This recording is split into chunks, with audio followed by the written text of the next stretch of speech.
d'une data gouvernance réussie. C'est un point clé, on l'a vu pendant cette journée et demie, à quel point la gouvernance de la data, c'est l'alpha et l'oméga d'un smart building et d'un smart territoire réussi, n'est-ce pas messieurs?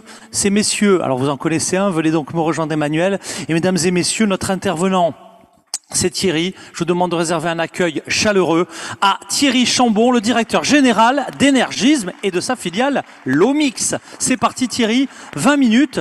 J'ai l'œil sur la montre. Hein. Allez, allons-y. Bonjour à tous, merci d'être là. Merci. Emmanuel, très bien. Et alors, petite contextualisation. En 2005, à la tribune de l'ONU, Bill Clinton appelait à la décongestion des villes, à la décongestion des territoires et a exprimé pour la première fois cette notion de Smart City. C'était en 2005 à l'ONU à New York. Nous sommes en 2021 au Carré des Docks, au Havre, avec Emmanuel François. Que s'est-il passé entre-temps? Que s'est-il passé sur les Smart Cities? Quelles ont été les raisons du succès? Quelles ont été les raisons d'échecs ou de choses partielles? On va le voir. Le premier sujet, évidemment, autour de cette Smart City, c'est la data. Et quand on dit la data, c'est pas l'accumulation de data, c'est vraiment la gouvernance de la data. Que mettons derrière cette gouvernance de la data?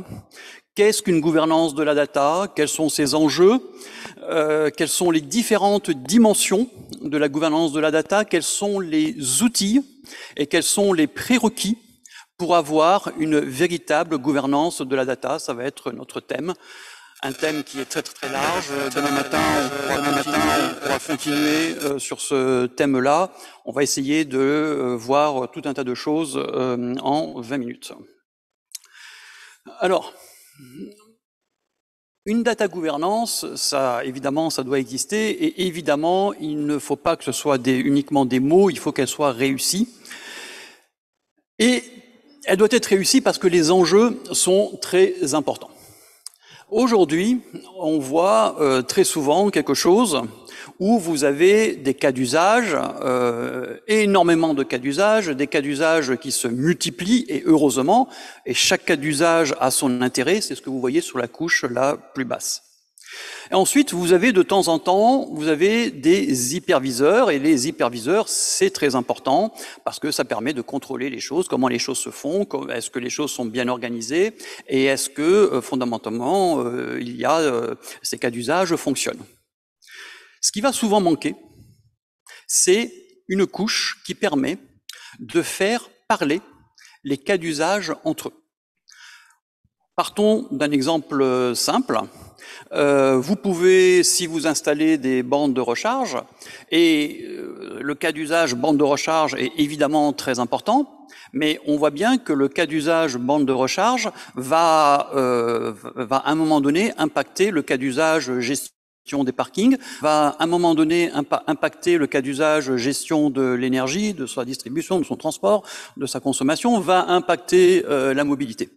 Donc on voit bien qu'un cas d'usage tout seul, c'est bien, mais s'il peut parler aux autres, c'est mieux.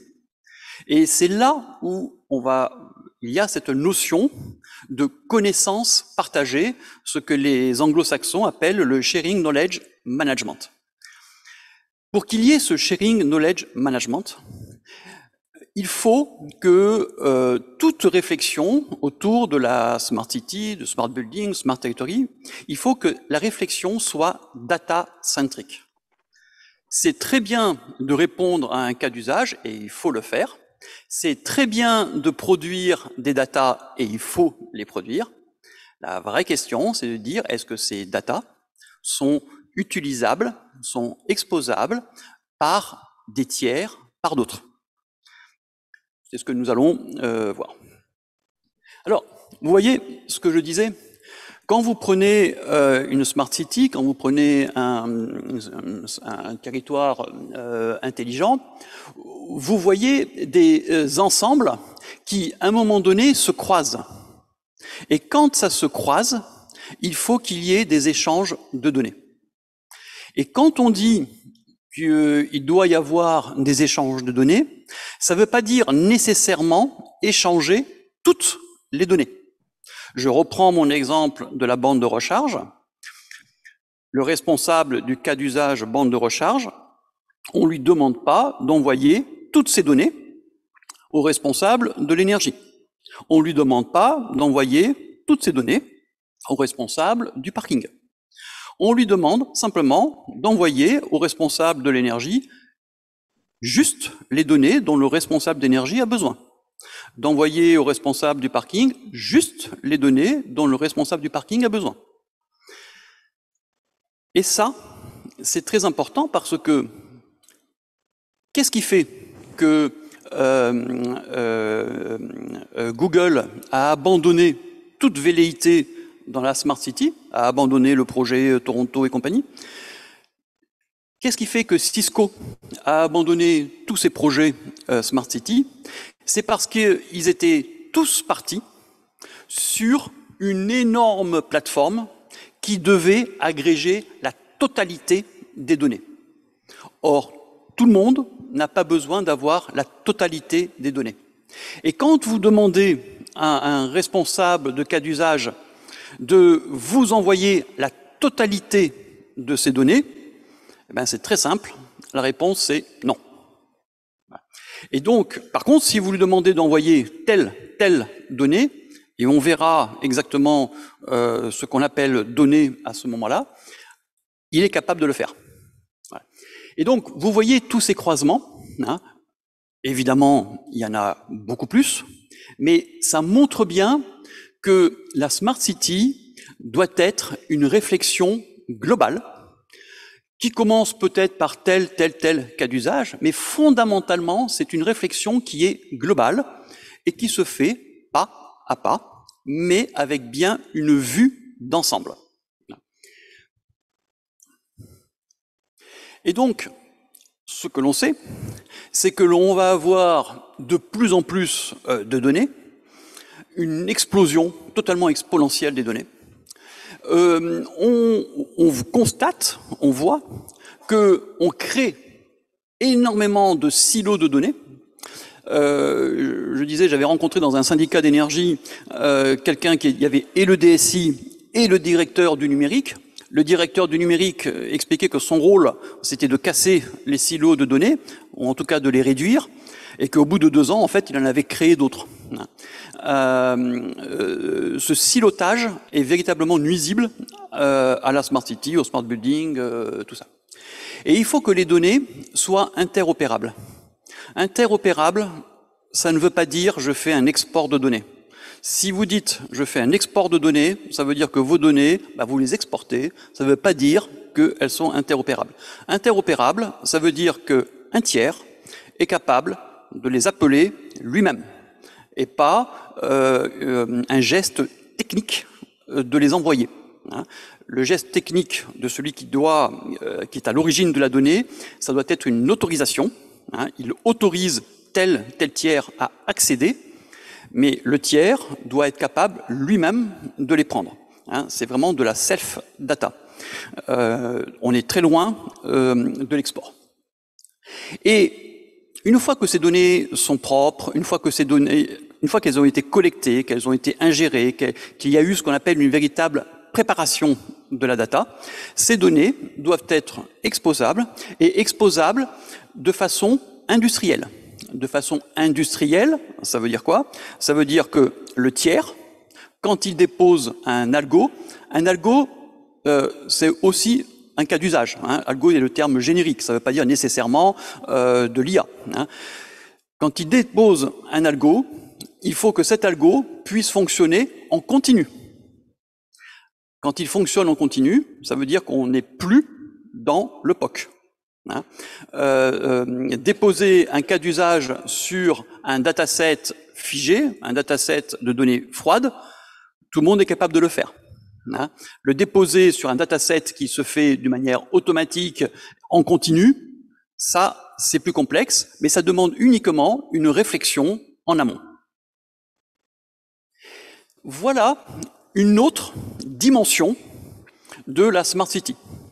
Tout à l'heure, j'étais sur des notions de cas d'usage.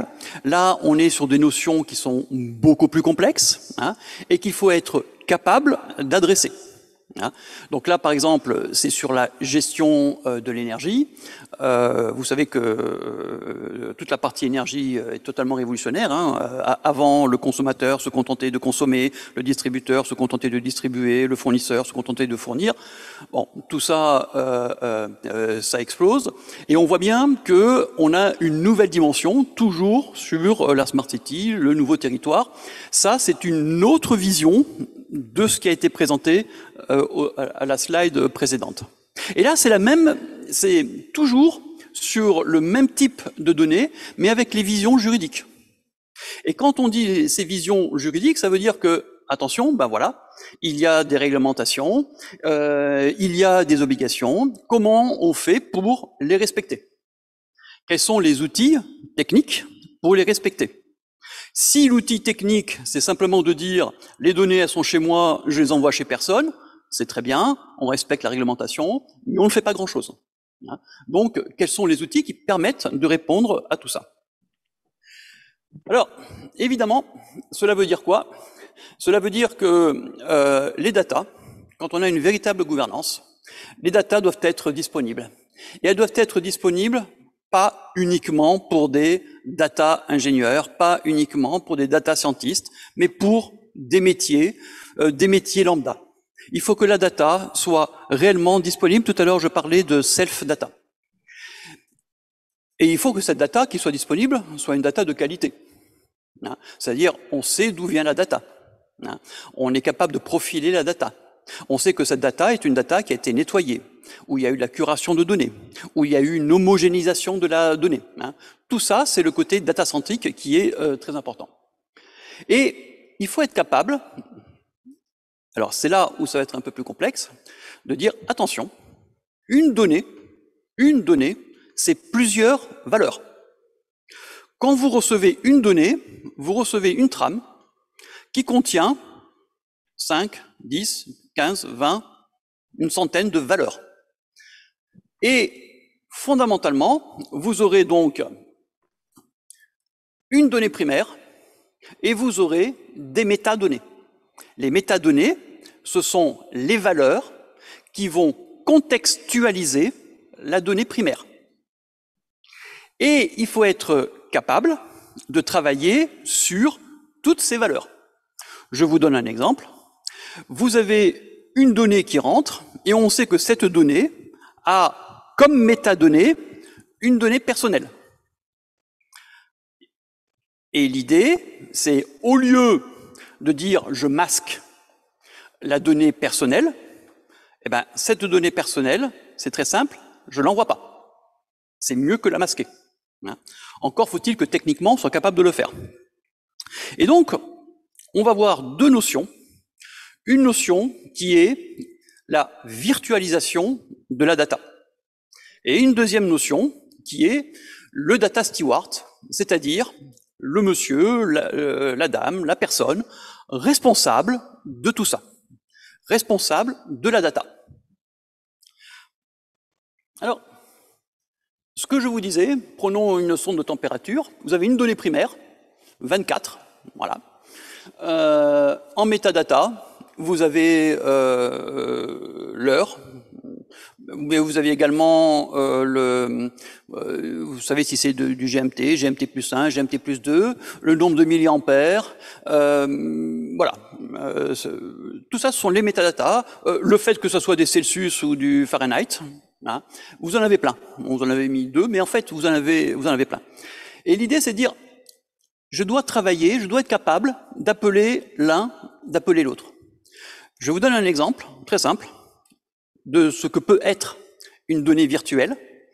Vous prenez cette sonde de température extérieure de cet immeuble, sauf que vous voulez travailler sur la température extérieure de l'immeuble d'à côté. Eh bien, vous allez créer une donnée virtuelle qui va reprendre la donnée primaire de cette sonde-là, qui va reprendre toutes les données, les valeurs, les métadatas de cette sonde, sauf la zone géographique. et vous allez lui mettre une nouvelle zone géographique. Vous avez créé une donnée virtuelle.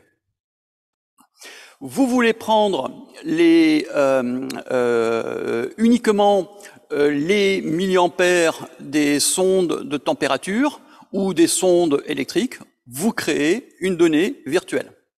Et le fait de créer ces données virtuelles, c'est beaucoup plus facile ensuite de les exposer pour des algorithmes. Ce que je disais, lorsque vous n'avez pas de data virtualisation, vous êtes obligé d'exposer les données entières. Quand vous avez des sociétés qui vous disent, pour créer une API, je mets beaucoup de temps, c'est parce qu'ils n'ont pas de data virtualisation. Voilà. Quand vous les avez, vous êtes capable de créer l'API avec uniquement ce que vous voulez envoyer à telle ou telle personne. Sinon, évidemment, vous êtes obligé de tout envoyer. Donc, pour faire ça, on doit systématiquement casser les architectures des données qui arrivent, et avec une data virtualisation, toutes les données, toutes les métadonnées deviennent des données à part entière, et vous y mettez le relationnel que vous voulez. Vous gardez en mémoire le relationnel d'origine, et vous recréez des nouveaux relationnels qui vont correspondre à vos algorithmes, à vos cas d'usage.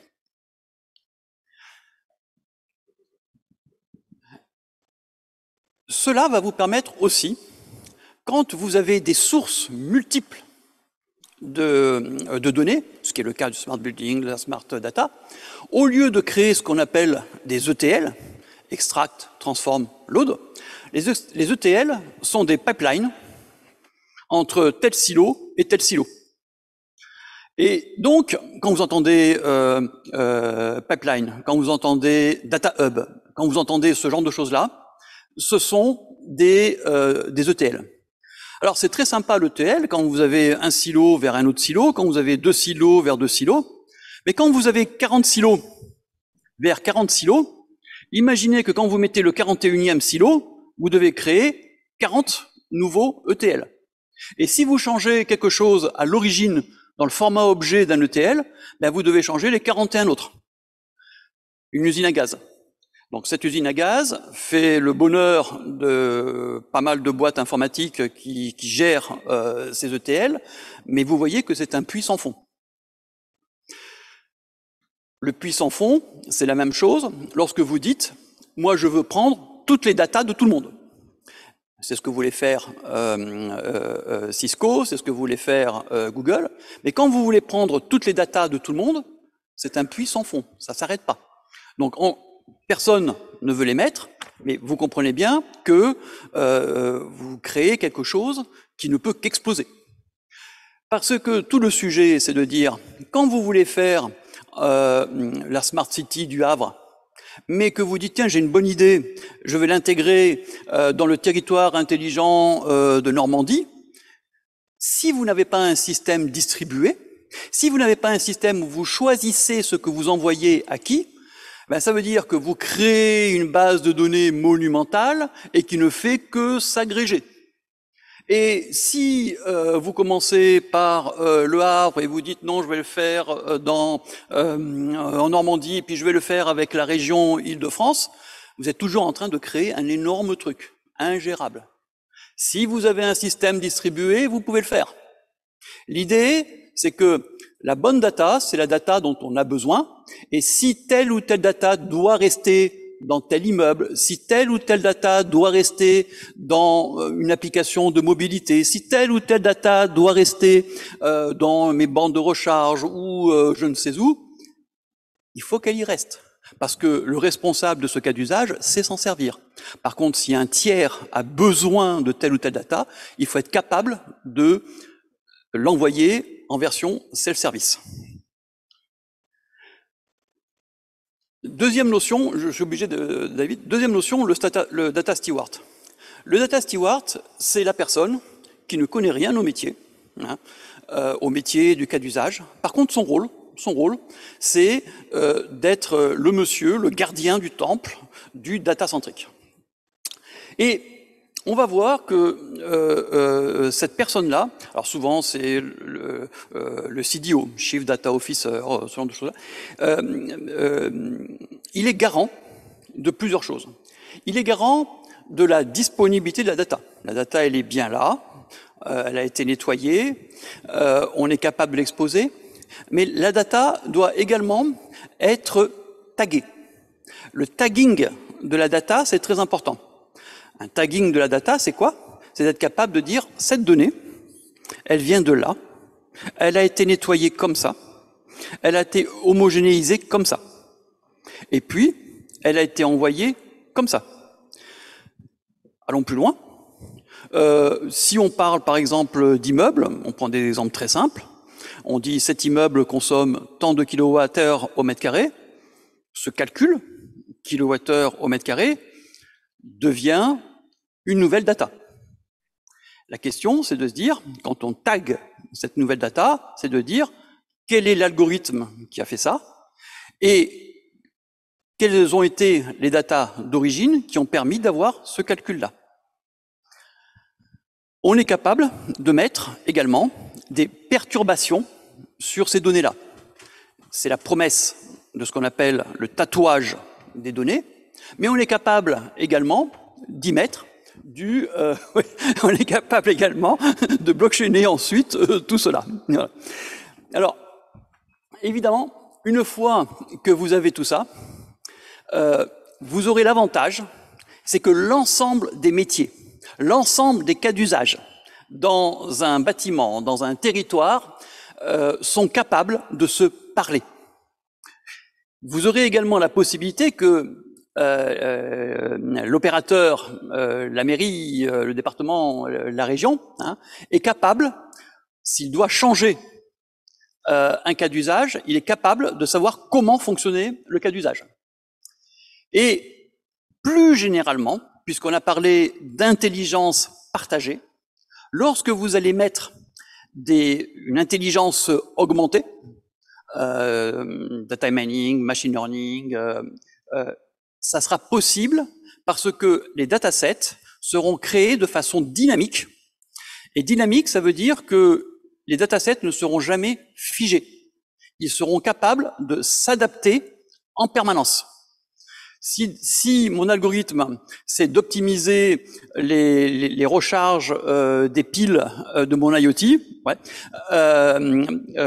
quand je rajouterai de nouvelles IoT, ces éléments rentreront automatiquement. J'ai pas besoin de réécrire des scripts.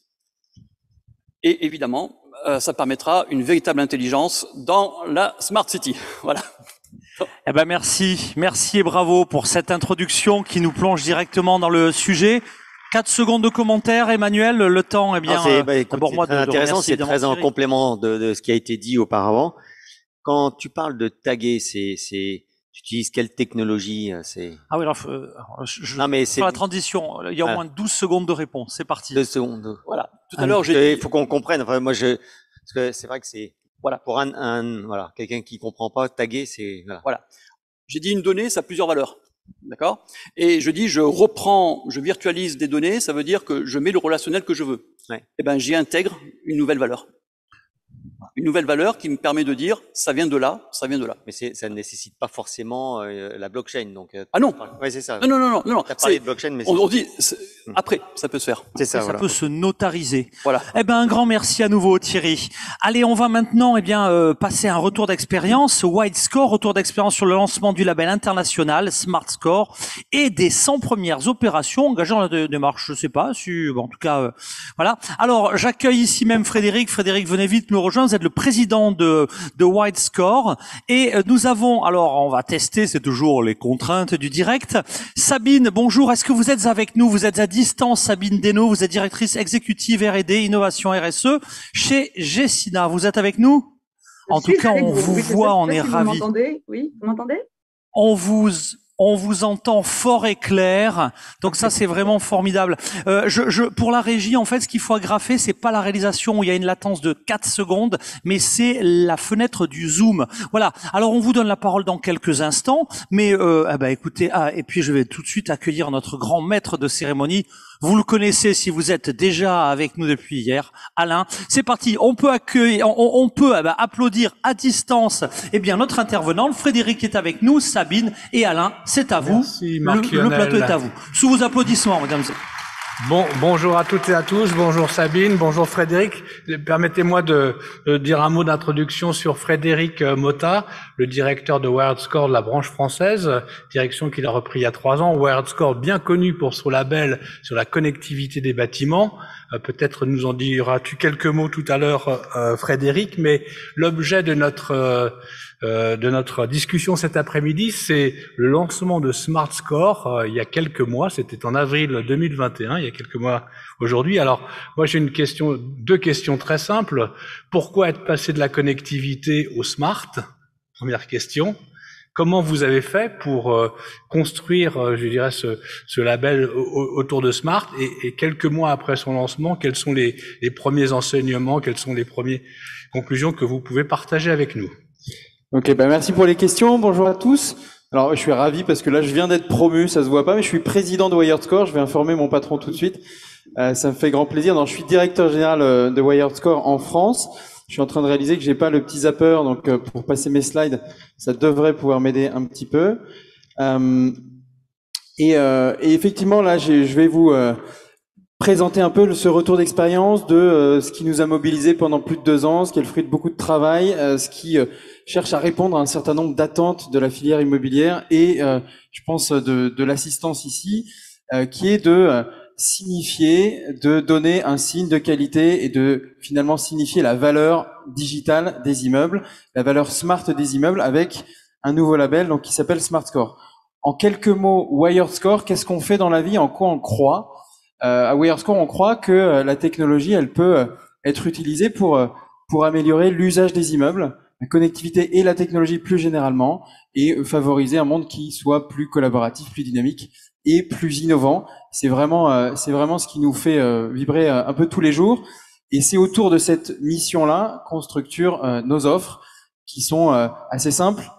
On distribue, on labellise de 2 façons différentes les immeubles. Donc, c'est ce que Alain disait. Historiquement, c'est le label WiredScore qui est focalisé sur un sujet qui est assez crucial pour pas mal d'organisations dans le monde, qui est la connectivité numérique.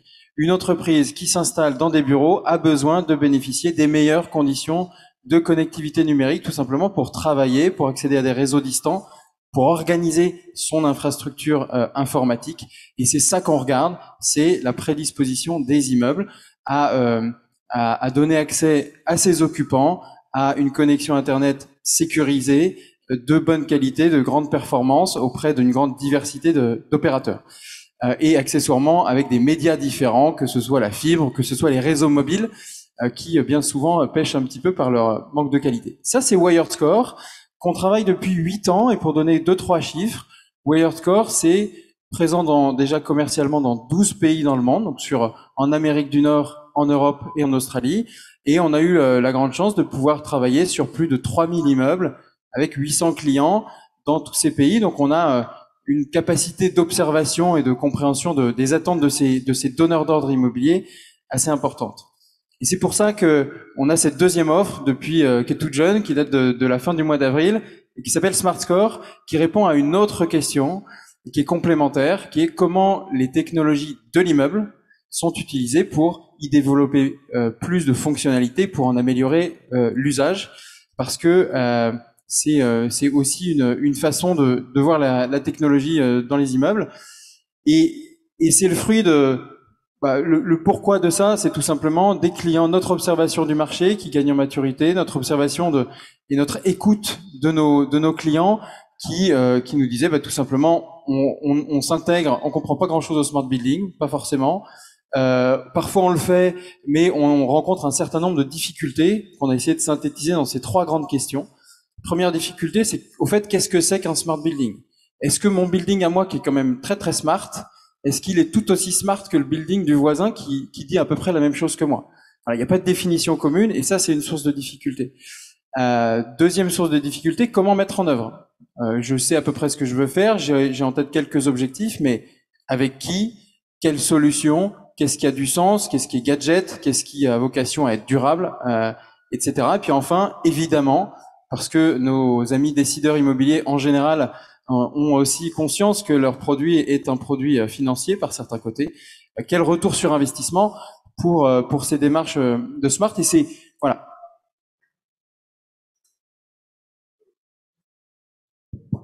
Pour apporter merci. Pour apporter une réponse à ces différentes questions, concret Smart Score, qui est un outil qui permet de labelliser les actifs. Pour construire ça, on s'est dit quelque chose d'assez simple finalement. Il y a à peu près 2 ans, on s'est dit parlons à ceux qui en ont besoin, qui en expriment le besoin, parlons à cette filière immobilière et travaillons avec eux, avec une quarantaine, je crois, de décideurs immobiliers un petit peu partout dans le monde, dans les différents pays dans lesquels on nous fait travailler, pour co-construire une définition commune et pour se faire un petit peu aiguiller sur la définition d'un cadre d'évaluation et in fine d'un produit de labellisation. Donc c'est des gens qui ont 3 grands profils, hein. On y retrouve des foncières comme Gessina qui va parler dans quelques instants, comme Allianz, comme Newvin. On y retrouve des développeurs comme Heinz. Et puis on y retrouve des utilisateurs comme Deliveroo, KPMG, qui donc nous ont fait bénéficier d'un peu de leur temps pour nous aider à construire cette définition commune et ce cadre de référence. Et finalement, le message principal de ces intervenants-là, c'est de dire il faut tirer la démarche par les usages et plus fondamentalement par les plus-values qui sont apportées aux immeubles. Un immeuble intelligent, il peut être caractérisé comme intelligent s'il se distingue par les plus-values qu'il apporte en utilisant la technologie pour mieux répondre aux attentes des utilisateurs. C'est bien l'usage, les attentes des utilisateurs qui doit tirer cette démarche et pas le champ des possibles qui est important, qui est très enthousiasmant de toutes les technologies, mais qui doivent trouver leur cas d'usage. C'est un mot qui a été répété plusieurs fois juste avant moi et qui est évidemment fondamental. Donc une fois qu'on a cette définition et cette approche, finalement assez naturellement, on a construit un cadre d'évaluation qui repose sur 2 grandes parties. La première partie qu'on appelle les fonctionnalités, ou on pourrait appeler ça les services, qui visent à évaluer ce qu'il est possible de faire, ce qui est rendu possible ou ce qui est sensiblement amélioré par les technologies de l'immeuble. Et puis une deuxième grande partie qui est les fondations numériques, et donc tout ce qui est nécessaire pour que ces fonctionnalités puissent exister. Finalement, notre représentation d'un building smart, dans notre définition de Smart Score, c'est cette décomposition-là. On veut d'abord travailler les plus-values, et je vais détailler lesquelles, qui sont apportées par un certain nombre de fonctionnalités, des choses très concrètes, ce que un utilisateur peut manipuler, par exemple sur un smartphone, par exemple sur un écran de supervision, et tout ça repose sur des fondations numériques qui doivent être solides. C'est ça notre cadre, et c'est comme ça qu'on travaille, comme ça que notre référentiel d'évaluation est structuré. Les plus-values dont on parle, c'est 4 valeurs cardinales. Un immeuble intelligent doit proposer une meilleure expérience utilisateur, doit contribuer à l'effort de développement durable qui est absolument central pour toute la filière immobilière, pour les immeubles en développement comme pour les immeubles en exploitation, doit dégager une meilleure efficacité et plus de pérennité des technologies dans les immeubles et inscrire les technos dans le temps long de l'immobilier autant que possible. Quand on parle des fonctionnalités et des cas d'usage, la petite histoire, c'est qu'on est parti d'une feuille blanche d'abord et puis d'une liste ensuite d'à peu près 80 cas d'usage qu'on a soumis à cette centaine de participants là derrière les 40 logos, qui nous ont aidés à les prioriser, qui nous ont aidés à les reformuler, qui nous ont aidés à nous dire, à écarter ce qui leur paraissait moins pertinent. Et on a abouti à une quarantaine de cas d'usage que j'ai pas le temps malheureusement de détailler, mais évidemment je suis ravi d'en parler. On n'a que quelques minutes pour. Et on n'a que quelques minutes. Et donc c'est des choses où on parle de productivité, voilà, meilleure utilisation de l'espace, de santé et de bien-être, monitoring de la qualité de l'air par exemple, de développement durable, je pense dont on a beaucoup parlé, d'accès d'accès aux services de l'immeuble, de digitalisation des services, d'optimisation de la maintenance par les technologies et enfin d'optimisation de la sécurité par les technologies. C'est ça les grandes thématiques de fonctionnalité qui sont développées dans notre cadre d'évaluation et qui reposent sur des fondations numériques qui sont absolument indispensables, qui ont un poids aussi important dans notre système de notation. On va y retrouver des briques que je pense l'assistance connaît pas mal, en tout cas ceux qui travaillent ou côtoient la SBA depuis quelques années. la connectivité, l'évaluation des systèmes intelligents et donc et leur niveau d'interopérabilité, l'évaluation du réseau d'intégration du bâtiment, de la gouvernance, de la sécurité, de la cybersécurité et du partage des données, qui sont trois thématiques un peu plus transverses, mais absolument fondamentales, parce que parmi les constats qu'on fait de nos 100 opérations, on voit que souvent le sujet de la gouvernance, tout simplement, avoir des objectifs clairs en termes de smart, savoir à quoi ça va servir et concrètement qu'est-ce qu'on va dire à un preneur lorsqu'on ira lui présenter le bâtiment, c'est souvent en fait ce qui manque et c'est ce qui est absolument nécessaire. Donc après 3-4 mois pour répondre à ta question, on parle de plus de 100 immeubles qui sont labellisés ou surtout pour la plupart en train d'être labellisés, donc qui sont pas des pilotes, qui sont des vrais labels pour lesquels nos 70 clients payent pour obtenir un signe de qualité tout à fait concret. On est surtout très heureux de pouvoir faire ça dans 9 pays aujourd'hui, ce qui donne pas mal de représentativité internationale et ce qui nous permet d'apprendre de différentes sources. Et aussi, motif de fierté, 33% de ces immeubles sont en exploitation, parce que ce serait une erreur de se restreindre au marché des immeubles en développement, sur lesquels il est possible de faire plein de belles choses, mais les immeubles en exploitation sont évidemment dans notre cible. Ils sont peut-être même la priorité, je pense, des travaux en matière de labellisation. Alors Frédéric, merci Frédéric. Il y aurait beaucoup d'autres choses à dire, bien sûr, sur ce label qui, comme vous pouvez l'entreapercevoir, est très riche et très complet. Et je vous propose d'interroger Sabine Desnaux, qui était avec nous hier et qui a dû rentrer sur Paris, qui, comme Frédéric l'a dit, est une des entreprises qui a contribué à la réflexion qui a abouti à ce label. Et donc Sabine, je ne sais pas si on peut vous revoir à l'écran, je demande à la régie, voilà, on vous voit, je ne sais pas si vous nous voyez, mais nous on vous voit. Et donc ma première question serait de partager votre expérience de cobaye, si je peux employer ce terme. Je ne me vis pas du tout comme un cobaye. Vous m'entendez bien? Alors, on vous entend avec un peu d'écho, je ne sais pas si on peut régler la voix. Allez-y, parlez. Non, vous m'entendez? Oui, top. C'est top, allez-y. Donc je disais que je ne me vivais pas du tout comme un cobaye, mais comme un contributeur et une expérience qui est intéressante et qui me semble être une expérience d'avenir. On était très motivés par ce projet, et ce pour plusieurs raisons. La première, c'est, je crois que le sommet ne fait que démontrer ça, le smart est totalement incontournable, et donc il faut y aller. Le numérique et la captation de la donnée sont aujourd'hui des outils puissants pour nous, à la fois pour mieux gérer nos immeubles, mais aussi pour mieux comprendre et accompagner les utilisateurs de ces immeubles. Donc ça, à ce titre-là, c'était une préoccupation majeure et une motivation majeure. Le deuxième point, c'était la méthodologie que Frédéric a expliqué. On est dans un travail qui n'est pas un travail, je dirais, top-down, qui était vraiment un travail collaboratif avec cette dimension internationale. Et on a pu faire travailler plusieurs de nos collaborateurs dans des services différents pour effectivement évaluer les différents cas d'usage que Frédéric a évoqués. L'autre point qui nous a semblé important dans l'approche, dans la méthodologie, c'est que c'est une approche qui est très pragmatique et dynamique. Le fait d'entrer sur le sujet du smart en s'appuyant par des cas d'usage était quelque chose pour nous d'extrêmement fort, concret, et probablement qui fera partie des facteurs d'évolution, parce que les cas d'usage vont certainement aussi évoluer avec les nouvelles technologies qui arriveront sur le marché ou avec les nouveaux besoins des utilisateurs. Donc ça peut permettre certainement de donner de la souplesse à ce label. Et puis donc concrètement, on l'a testé sur 2 de nos immeubles pour contribuer à l'élaboration du label. Et maintenant que celui-ci est sorti, nous sommes en phase de labellisation.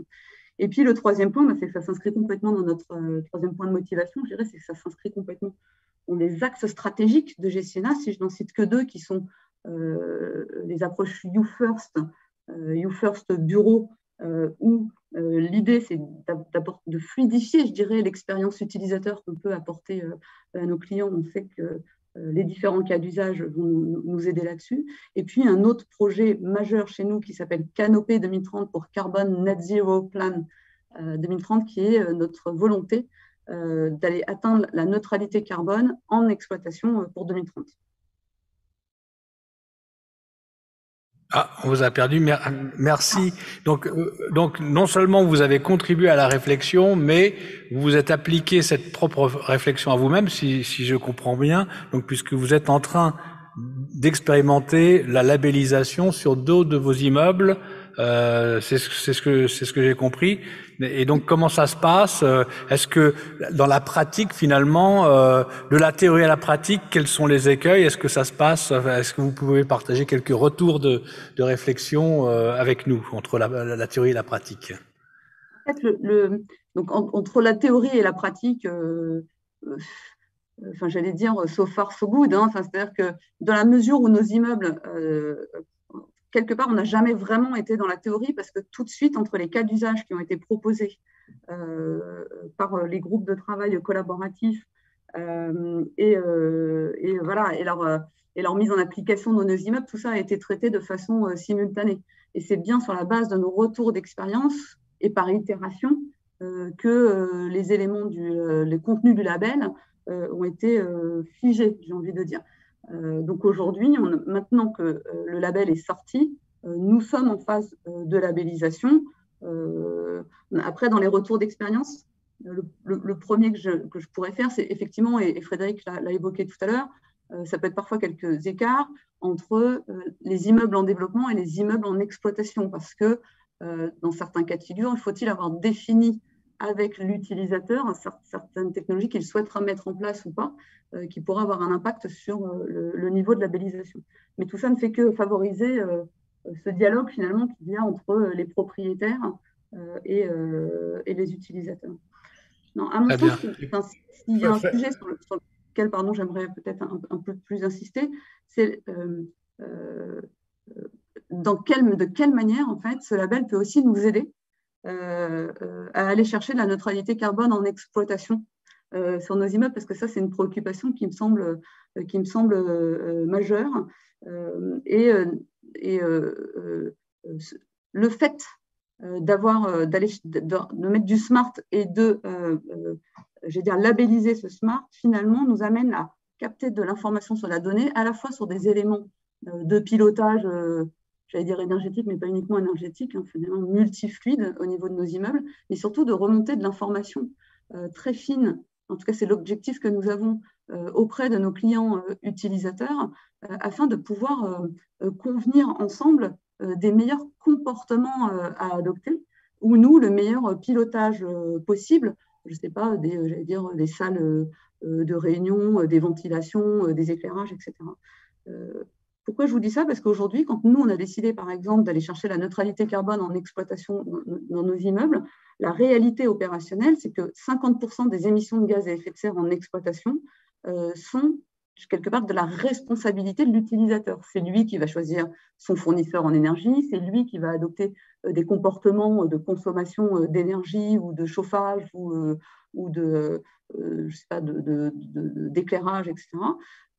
Et si nous, par contre, c'est nous qui portons la responsabilité de ces émissions de gaz à effet de serre quand on fait notre reporting extra-financier. Et donc, il faut qu'on arrive à avoir un niveau de mesure d'une part très fin et un niveau de dialogue très fin avec les utilisateurs pour que collectivement, on trouve les solutions, les incitations à être encore plus performants.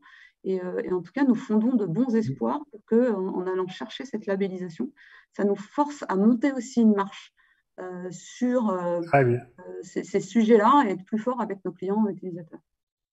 Monter une marche, je crois que Frédéric souhaitait réagir à vos propos, Sabine. Oui, petite réaction pour être très concret. Hein, les deux immeubles dont Sabine parle, c'est le 16 Capucine, qui est le siège de Gessina, et le 37 Boissy, qui est une opération en développement pour laquelle, à ma connaissance, le preneur est pas encore connu. Et effectivement, le 16 Capucine permet de bien voir que lorsqu'on a une vision et une capacité à décider sur un large panel de cas d'usage, pour faire simple, ça score bien et ce sera reconnu dans le label et ça permet d'utiliser vraiment toute la profondeur de notre système d'évaluation.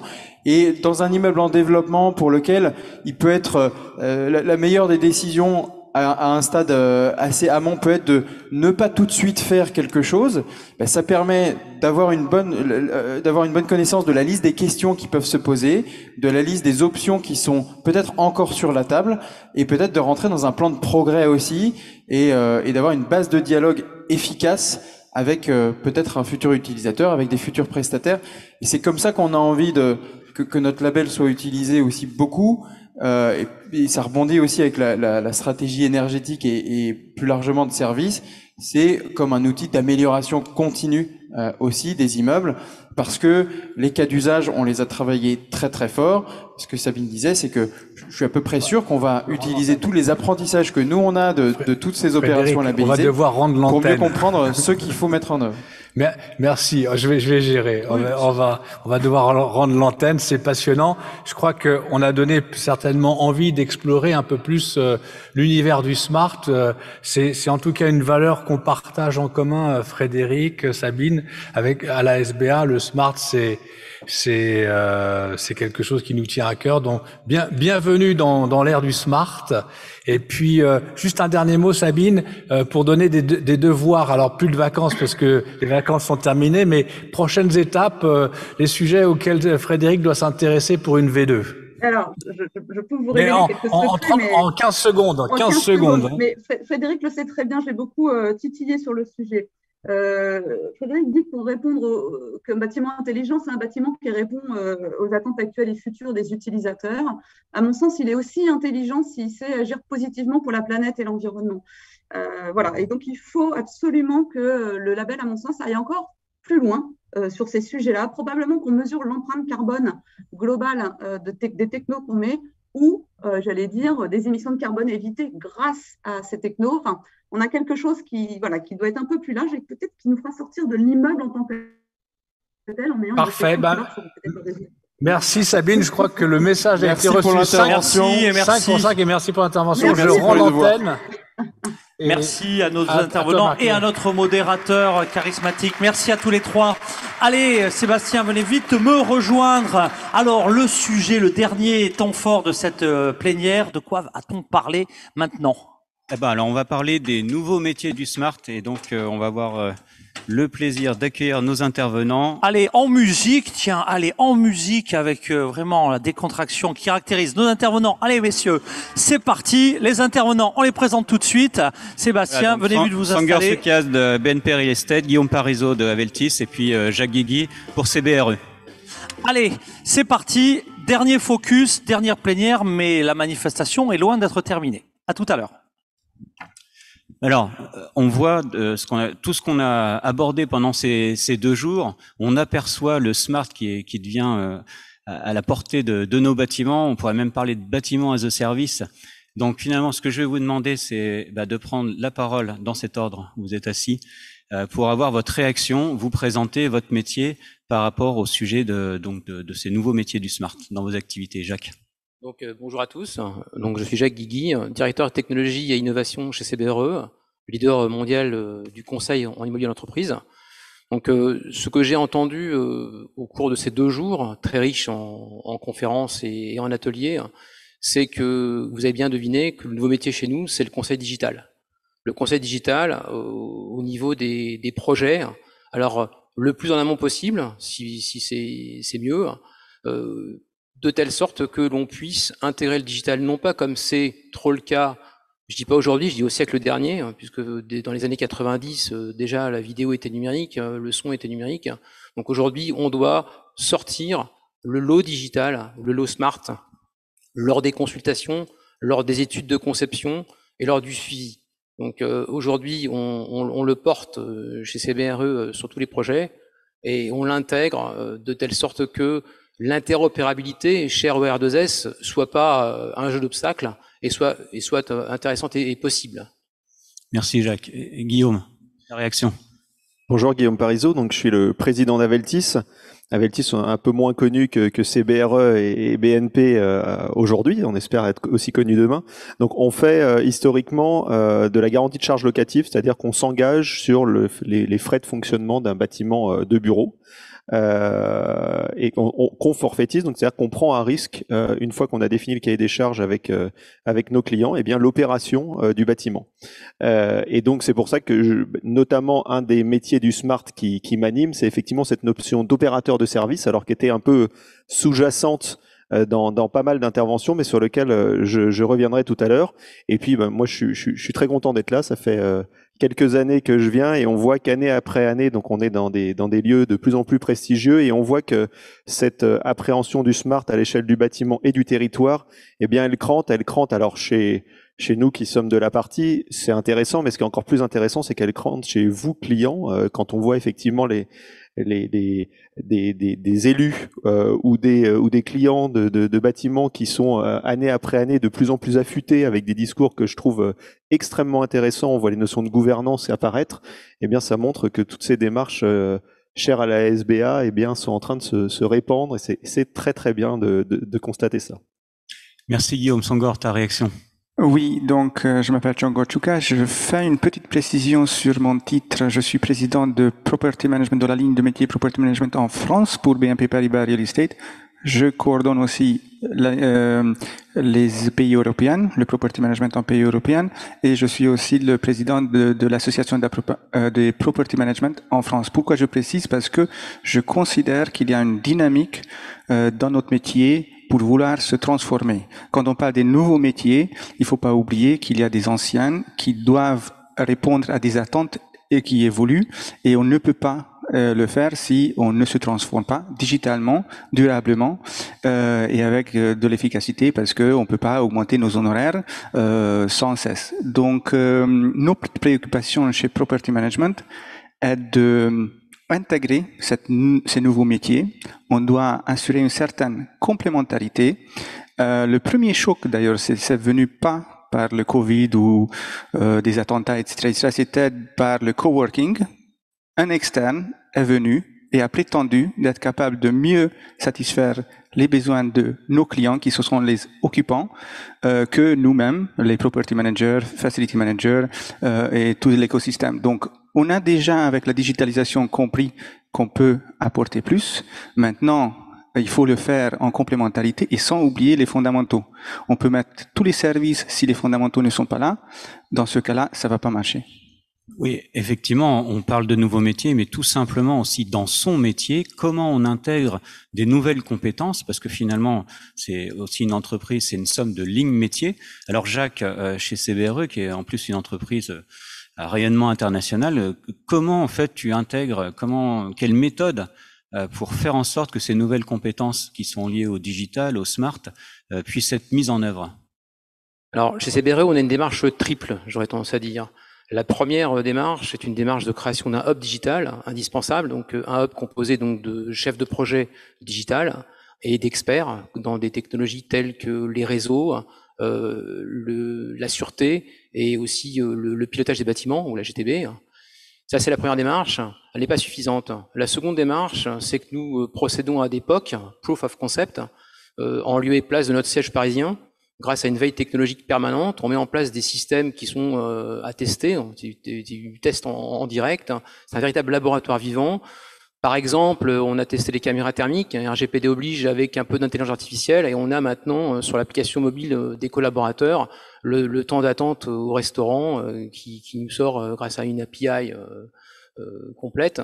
Deuxième exemple, avec notre Facility Manager, on travaille de concert sur la mise en place de capteurs de l'IoT pour pouvoir faire un peu de maintenance prédictive. Et on gère de façon beaucoup plus efficace, notamment les nettoyages des sanitaires grâce à des capteurs aussi de l'IoT. Ce sont des exemples. Le troisième axe, et c'est peut-être le plus important, c'est qu'on ne peut pas se démultiplier. C'est-à-dire que pour être certain que le smart soit porté par toute l'entreprise, et comme tu l'as précisé, on est très nombreux, on a pris l'option de créer une sorte de Smart Academy ou de Digital Academy qui consiste en une formation spécifique dédiée à chaque ligne de métier du smart pour que chaque collaborateur, dans sa compétence et son excellence, puisse porter le smart lorsqu'il est en contact avec le client. voilà cette démarche. C'est une démarche lourde. Alors effectivement, l'ESMA internationale, uniquement pour la partie technical due diligence et la partie project management, c'est une démarche européenne au sein de toute la partie UK et IMEA qui est déployée pour l'instant. Et sur la France pour toutes les autres lignes de métier. Donc effectivement, tu soulignes qu'à la fin, ces lignes métiers, évidemment, elles sont en interaction avec un client. Hein, c'est l'objet de l'entreprise. Et donc on voit que le niveau d'attendu, la qualité de service, voire même, on pourrait parler de service level agreement, potentiellement, comment ça impacte le métier d'opérateur de bâtiment ou opérateur de service du smart building, Guillaume? Alors ce métier, il est sous-jacent. On l'a vu dans des interventions qu'on appelle data steward ou autre chose. On se rend compte en fait que ça soit la partie physique, donc toute l'offre de services physiques, ou la partie digitale, enfin finalement le jumeau digital de cette offre, eh bien il a besoin d'être géré dans toutes ses composantes, sur l'aspect physique pour avoir une qualité de service homogène, et sur l'aspect data, on l'a vu, pour de la qualité de data, pour l'utilisation des data, même leur organisation, on voit qu'il y a besoin d'avoir une tête de pont finalement de tout ça, un garant du fonctionnement du bâtiment. Alors ce sujet-là, il est rendu d'autant plus important parce que finalement on peut se dire pourquoi aujourd'hui c'est encore plus important, parce que là, il y a eu effectivement l'épisode Covid qui a rebattu les cartes sur un certain nombre de sujets, qui n'a pas créé de choses fondamentalement nouvelles, mais en tout cas qui a fait augmenter les pratiques. Et donc aujourd'hui, le bureau notamment, eh bien, il a un nouveau concurrent qui s'appelle le domicile, et donc il doit évidemment se réinventer. Il doit devenir une destination, il doit devenir une expérience, et ça, il faut aller chercher toute cette compétence. Peut-être dans d'autres métiers qui sont un peu plus en avance que nous là-dessus. La destination et l'expérience qui est mis en face traditionnellement du domicile, c'est l'hôtel. Et c'est pour ça qu'aujourd'hui, il y a beaucoup finalement de porosité entre les métiers du bureau et de l'hôtel, parce qu'on a beaucoup de choses à apprendre de l'hôtellerie. Et après, cette notion, c'est en fait finalement, on se rend compte aujourd'hui que cet opérateur, eh bien, il doit être capable de prouver qu'il délivre bien la promesse, et donc cette notion effectivement de niveau de service, de qualité de service, je rejoins ce que disait Songor, c'est-à-dire que finalement on a une pyramide de Maslow du fonctionnement du bâtiment. Vous pouvez avoir les meilleurs services dans le bâtiment, top hospitality management, top conciergerie. S'il fait 17 degrés dans le bâtiment, le bâtiment au global ne sera pas confortable. Donc on se rend compte qu'en fait il y a une notion de cohérence de l'offre de service. Et donc, ça veut dire qu'il y a encore une fois aussi physiquement cette notion de tête de pont de quelqu'un qui doit être un acteur, qui me semble être un nouvel acteur, qui doit être capable de prendre en charge et d'assurer cette cohérence donc physique et cette cohérence digitale pour que, évidemment, tous les services dont je parlais, la conciergerie, l'accueil, par exemple, eh bien, on est effectivement en 2021, ça doit être accessible quand je vais à l'entrée du bâtiment, mais évidemment aussi de manière digitale, je dois pouvoir retrouver ce parallèle. Et moi, je crois beaucoup au phygital. Je pense que faire que du smart, ça n'a pas de sens. Faire évidemment que du physique, c'est has-been. Et c'est au croisement des chemins qu'il y a la vraie valeur et qu'est l'attente en fait. Autant on a besoin, enfin c'est assez marrant quand vous regardez, les réseaux sociaux n'ont jamais été aussi présents, mais les rencontres physiques n'ont jamais été aussi importantes. Donc on voit bien qu'en fait, opposer les deux n'a pas beaucoup de sens. Je pourrais vous faire un chapitre sur les démarches low-tech qu'on entend parfois comme Eldorado du bâtiment. Je n'y crois pas. Je pense que c'est de la tech tout court bien utilisée. On a vu là aussi dans les différentes interventions que évidemment il y a les usages et que ça doit être facilitateur, mais je pense qu'il s'agit ni de le mettre en avant ni de le mettre en arrière. C'est bien les deux qui sont au même niveau. Voilà, donc tu soulignes une approche qui est, on va dire, user-centrique. Simplement, on n'est pas dans le monde virtuel. On est dans des vrais bâtiments. Et donc, Songor, ça m'intéresse d'avoir le point de vue du PM, finalement. Quel est en fait l'avis du property? Pourquoi finalement l'immeuble devrait être smart? Ciao, c'est une très belle question. Si on a 2 heures, je peux répondre. Non, j'essaie d'être plus 3 minutes. Ok.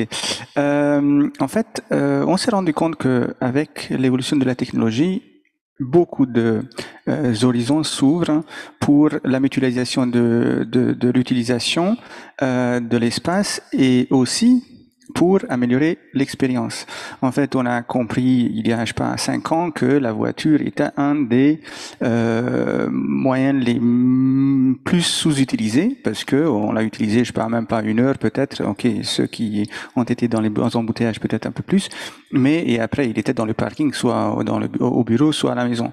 Donc la technologie a permis de mieux utiliser et avoir des vraies mutualisations. C'est la consommation qui a été autant d'ailleurs dans les immeubles qu'ailleurs accentuée. Le PM a un rôle à jouer et on essaie de comprendre qu'est-ce qui se passe dans l'immeuble. Sans les données, c'est difficile de comprendre. Et sans les données, c'est difficile de estimer quel est le risque lié à un autre usage que les baux 369. Donc, on doit être capable, je donne des exemples beaucoup plus concrets, par exemple, l'utilisation même de parking.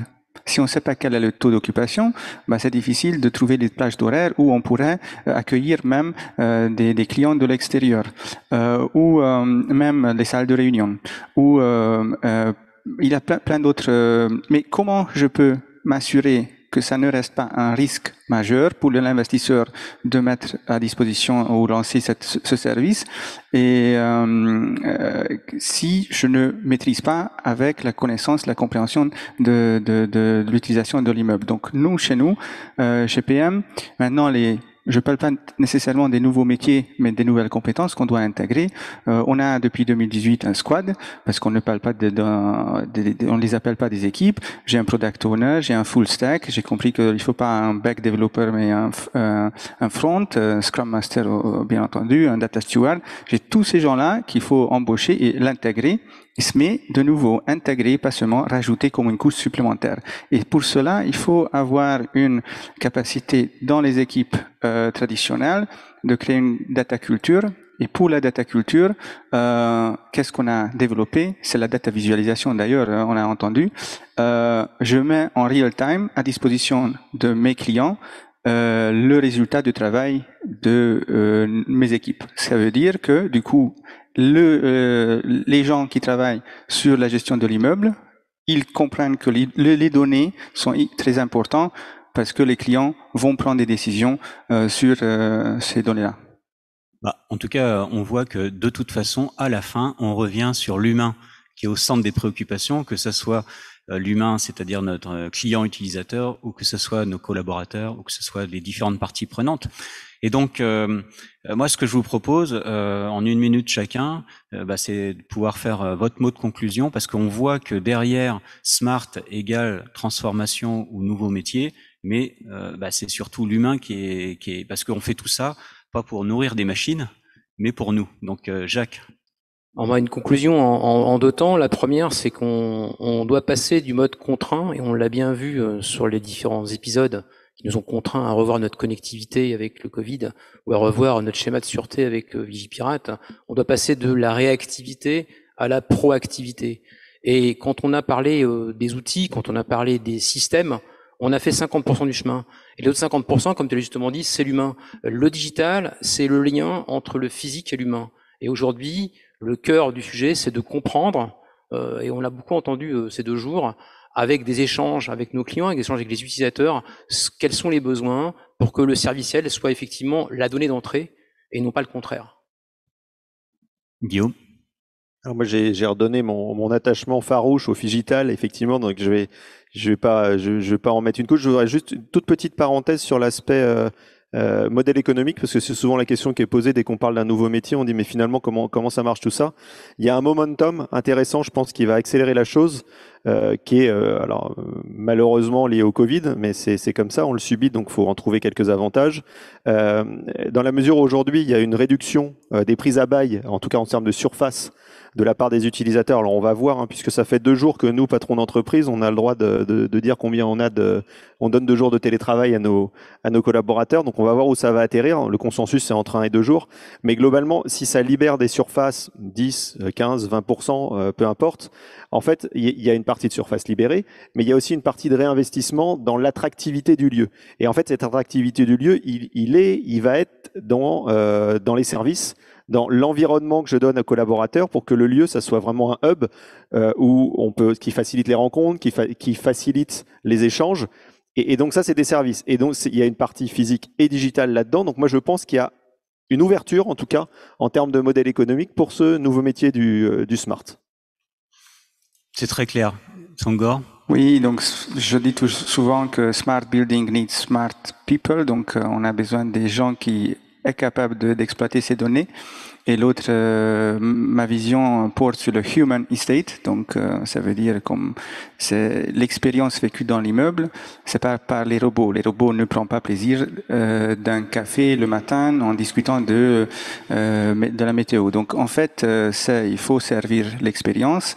Et pour cela, c'est la complémentarité avec tous les nouveaux métiers, nouvelles compétences. Il faut transformer les anciens métiers qui ont un réel important, comme Guillaume l'a dit, autour d'un modèle économique qui quand même tourne autour de l'expérience, l'économie de l'expérience. Dans le RIE, on ne descend pas parce qu'on a faim, mais parce que on veut vivre une expérience. Ça finit la fonctionnalité, vivre la consommation par les humains. Écoutez, merci messieurs, on est dans le timing et je me permets juste de faire un petit coup de pub parce qu'on a une commission spécifique à la SBA pour traiter tous ces sujets dont on pourrait parler sur chacun des chapitres des heures, et avec l'ambition de sortir un livre blanc pour accompagner les entreprises dans tous les maillons de la chaîne de valeur sur cette conduite de changement, sur cette transformation des métiers, sur cette gestion des nouvelles compétences. Je vous remercie. Et moi, je vous remercie tous les quatre. Bravo d'ailleurs pour le respect du planning. Alors, je vous rappelle que l'ensemble de nos temps forts de cette salle, vous pouvez les retrouver en replay. Donc, en replay, on va voir pour qu'il soit sur le site de l'événement et sur celui de la SBA, sur celui du village francophone. J'en profite pour remercier nos communautés qui ont été réactives pendant ces 2 jours. C'est pas terminé. Alors, on recale un petit peu. Les ateliers, ça démarre à 15h30. Moi, il me reste à remercier, évidemment, Béné, Lino, Milan, toute l'équipe qui a vraiment bossé d'arrache-pied. J'aperçois Emmanuel, mais Emmanuel, c'est le grand Manitou, faut-il le remercier? Je le laisse juge, mais toute l'équipe de la SBA qui a travaillé évidemment énormément. En régie, là-haut, et ici même sur le régisseur plateau, Jean-Baptiste, je connais pas tous les prénoms, mais vous avez vraiment des pros ici au Havre pour la technique. Voilà. Remercier tout le monde. On va pas vous faire perdre plus de temps parce que vous avez les ateliers. En tout cas, merci et surtout à vous qui êtes ici, qui avez su prendre du temps pour refaire des vrais événements. On a bien vu tous ces échanges, l'importance autour d'un café. Je pense que c'était une belle conclusion. L'humain au cœur d'un système de tech. Et c'est des valeurs, je sais, qui sont très très fortes au sein de la SBA. Merci à vous tous. Merci à vous qui nous suivez ou qui nous suivrez en replay dans les jours à venir. Allez, à très vite pour d'autres temps forts. Merci.